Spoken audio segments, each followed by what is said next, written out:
घर में कहू बा निकल भौजी। ए का हल्ला कले बड़ा सन रे? भाभी हम लोग दुर्गा पूजा के चंदा के लिए आए हैं, चंदा दे दीजिए।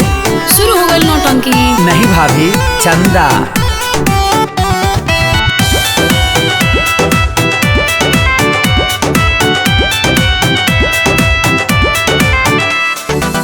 पर साल 551 ले गईला, एको कटोरी पर साद ना भेजैला। अब की तोहनी के फेरा में पड़े वाला नहीं था। हाँ? पर साल 551 ले गईला, एको कटोरी पर साद ना भेजैला। सॉरी भाभी, पूजा पाठ में न कहिल जाला जिद भौजी, पूजा पाठ में न कहिल जाला जिद भौजी। तब बोला के तना के काटी रसीद भौजी,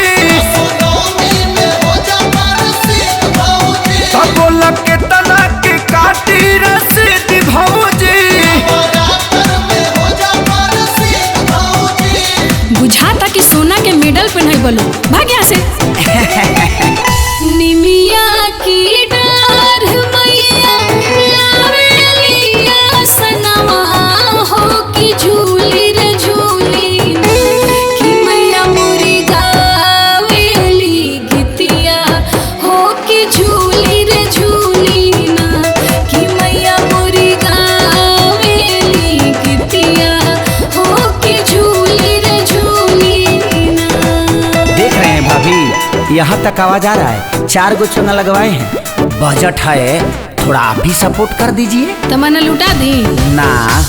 चंदा के पैसा खाइल तोहनी के धंधा बा, आज के जमाना में ना केहू भी अंधा बा।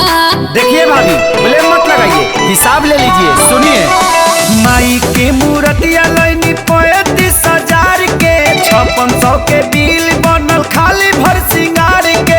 टेंट जरन है तो मंगावनी जोगाड़ से, भगती के पैसा बोला कहाँ जाए मार के। अब बताइए कहाँ से पैसा बचा?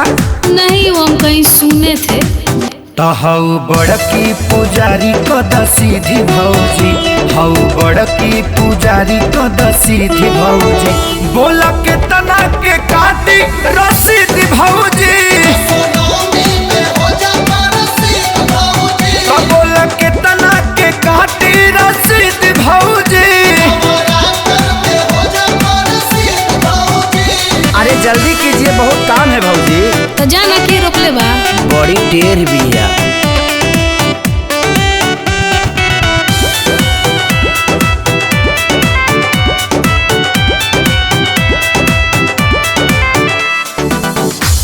₹111 हमारी ओर से लिखला, सबके पर शादी दिहार अब की तू सीखला। अरे सब आजाद का काम है, वही गड़बड़ी करता है। अच्छा, देखा करो, लाग गइल भैया के नौकरिया सरकारी, कब कोनो जूसी भौजी करतार भारी। झटी से निकाल के ले आवा 2000, खड़ा बहादुरिया पप से खेसारी।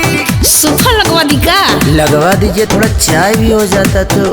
बाटे रतन से विवेक के उम्मीद भौजी, बाटे रतन से विवेक के उम्मीद भौजी। बोला के तना के काटी रसीद भौजी, तो बोला के तना के काटी रसीद भौजी। है चुपचाप धर आ निकल।